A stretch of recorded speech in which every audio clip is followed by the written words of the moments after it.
Hey everyone, welcome to the Pillars of Health podcast, where we talk about the pillars in life of things that you need to do to live a life by design. So for us, the pillars are fitness, feelings, faith, family, and finances.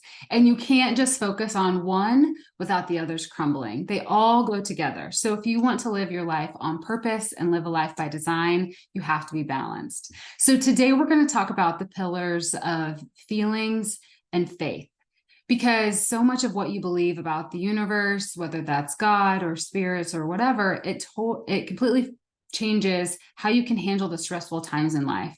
So I find myself and other people that I talk to, a lot of times they'll have one moment or one instant that will completely change their day.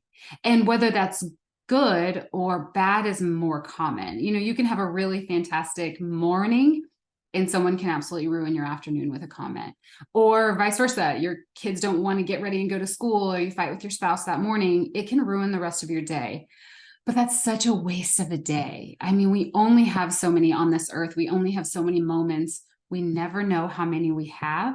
And so being able to shake those off and move on is so, so important.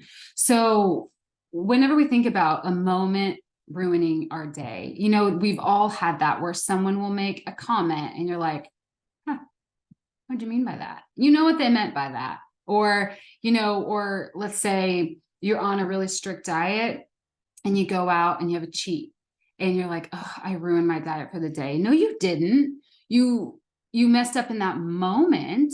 You didn't ruin it for the day. I would say the exception of that, if you're fasting. I mean, if you've been fasting for days and you break your fast, then you've ruined that. But fasting aside, one moment does not ruin things. And, there's a lot going on with the world right now. Someone that I really cherish was supposed to go overseas to Israel. And I saw her yesterday, and her trip is supposed to be next week. And she's just devastated that she can't go. And she's really devastated because she's supposed to be gone for a couple of weeks. She already got her shots. She got her hair done. She got her nails done. She had a house sitter. She had a dog sitter. She had all this stuff. And she's really bummed that she can't go. And she could not shake it. I mean, we were trying to do a session and she was so tight and so bound up. And I asked her, I said, have you been sleeping? She's like, no, I've been so stressed. I haven't been sleeping at all. So that's an extreme example. But I had to stop our session and say, hey, can we just talk about the fact that you are safe and you are alive and you can go home and you can still hang out with your dog and your spouse. And so we listed all the things that she was grateful for. And I had my hands on her and just tension was leaving her body. And really it was making my job a lot easier because we store stress in our body. We're not like zebras. We can't just shake off a lion attack because in the world we live in, there's always a lion. If you're working on a deadline at work and something throws you off, even if you finish the deadline, you have another deadline. As humans, there's always a lion chasing us. There's that book, Zebras Don't Get Ulcers, but humans do because we constantly have these things bothering us. And I think unless you can stop and check out of that spiral, then you're not going to ever live the life by design because you are constantly, things are happening to you and you're not taking control and taking ownership and really saying like, okay, what are the things I'm grateful for? So I challenge you guys to try that. Next time you're feeling really, really anxious, that's a time to stop and think. And I will write it out. I love yellow pads of paper. I just buy chunks of them at a time. I like the big ones. I like the little ones because I like writing things out. And to me, there's something therapeutic about writing. Now, I personally don't journal because if I know I have to journal, I don't want to journal. But if I can make a list, I am all about making a list. So here are the things that I do this with my patients. I do this with my friends, my family when they're stressed. And I hope to instill this in my children. But when you're in a stress spiral and you cannot think about anything else, it's just perseverating in your mind, stop yourself and think, okay, what are the things I know to be true? And it can be so many things. For me personally, I know to be true that God created the earth, God created me, God is ultimately in control. That doesn't mean there's no evil. There's absolutely evil in the world. But I am one person that God created to be on this planet, in this moment, during this life, and I have a purpose. What are some other things I know to be true? And you can list that out for you. I know that I am a physical therapist. I know to be true that I enjoy helping people. And depending on the situation, you can, with your diet, you can be like, I know it to be true that, let's say I have high blood pressure or I have diabetes. I know it to be true that I have the ability to change it, or I know it to be true that I am, whatever, fill that in. It can be anything. So name the things that fit with what do you know to be true? Not things that you've decided. Like, I know it to be true that everyone hates me. Well, no, they don't. I mean, like, do not catastrophize things in this. Truly be vulnerable with yourself. What are things you know to be true? And then second, what are things that are directly in my control? So of the things stressing me, maybe it's, this person, anytime I'm around this person, they stress me out. Well, it is directly in my control how much access that I give them. It might be a family member, it might be a coworker, it might be checking your email at night. Maybe it's, you are absolutely in control of how much access someone has to you. And other things that are directly in control. You are directly in control of the things that you put in your body. You are directly in control how much water you drink. You are directly in control what you wear, how you behave, how you talk. We cannot control our thoughts. We can control what we do. We cannot control our emotions. We can control how we react. So those are the things that you can kind of think about. What can I directly control?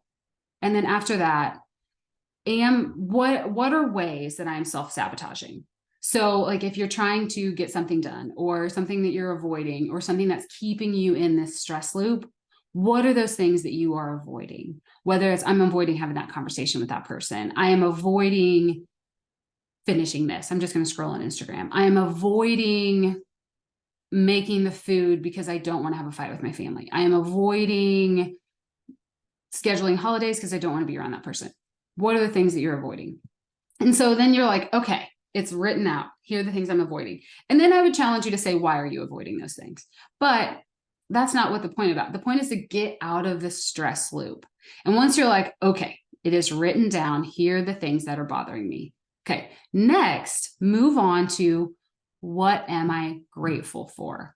And I would challenge you to write out the things you are grateful for until you cannot think of anything else. Because first, you are going to be very obvious. Well, I'm grateful I'm alive. I'm grateful for my spouse. I'm grateful for my kids. I'm grateful for, write it out.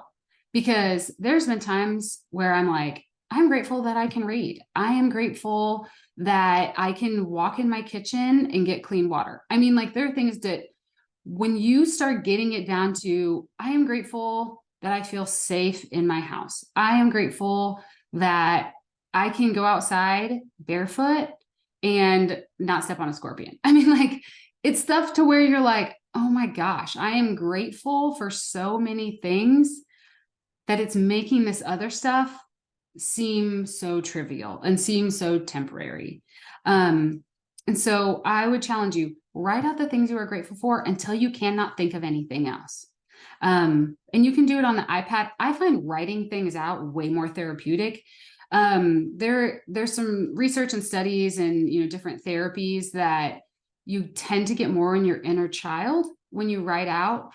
Some people will even say if you write with your opposite hand, you'll tend to get more into your inner child of like, what are you grateful for? What are you missing? What are you hurt about? I can't write with my left hand for anything. And so I'm not going to access my inner child with my left hand. I'm just not. I've tried to brush my teeth even with my left hand, and I end up just moving my head. So do what works best for you. That you're not going to do it wrong. You're just going to take a minute to check out of the digital world, to check out of all these things and focus on yourself for just a few minutes. It doesn't take very long. And then once you get through that, if there's something still bothering you, then stop and think like, okay, why am I doing the things in my life that I am doing? Whether it's like, maybe it's a stress at work, maybe it's a stress in your family, and you have already thought, here are the things I know to be true. Here are the things that are directly in my control. Ultimately, in your life, what is your goal? What is your why? So let's say you're a parent. Well, my why is giving my kids the life I didn't have. And then break that down. Well, why do you want to give your kids the life you didn't have? Well, I want to give the kids the life I didn't have because of blank, Or, well, why I want to eat healthy so I can live longer. Well, why do you want to live longer? So I challenge you to find out the why, your ultimate purpose in the situation, and then break that why down 7 times. And it gets tough, but when you get to like 5, 6, 7, it's pretty vulnerable and it's pretty raw. And it really has you stop and think, okay, that's actually my why. This is actually why I'm doing this. And that is so much bigger than the stressful situation that you're in, whether it's, like I said, a comment or whatever, because I know women are guilty about this, but when you're in a situation and someone makes you mad, you will replay that multiple times and you will have slick comebacks multiple times, or even you will pre-fight in your head. We have all been guilty about the pre-fight, and you're like, oh, you just say something, because I have pre-fought with you in my head 12 times and I already know what I'm going to say. We all do it. But you are getting so many stress hormones doing that. You are just living in this anxiety loop.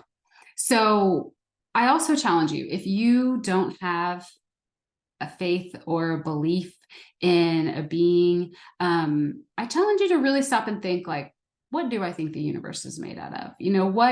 Why do I think I'm here? Because knowing why you are here, what you are here right now, it changes your end game. If you feel like this is it, it's YOLO life, what we do right now is all that matters. It's going to change your focus versus if you're like, hey, I'm on this life for a moment. I'm going to spend eternity in heaven with Jesus.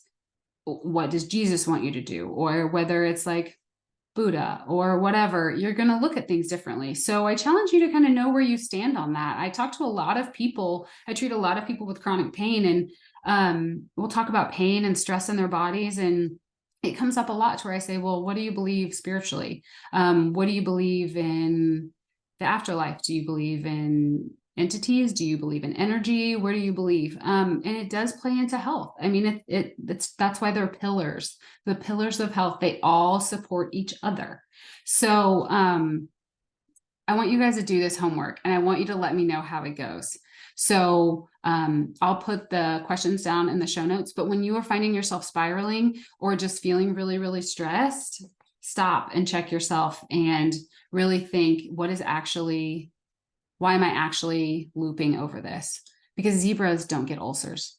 And I've heard that's a really good book. I haven't had time to read it. I've read like the cliff notes or like the summaries of it.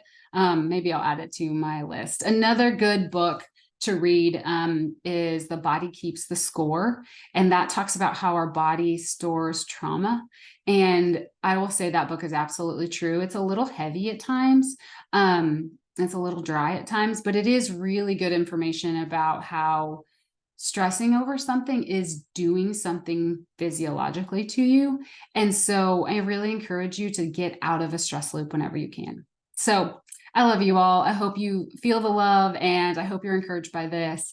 And I hope you all do well with your homework, and let me know how you do. You can always go to connectwithlibertas.com and reach out to us that way. Have a good day, guys.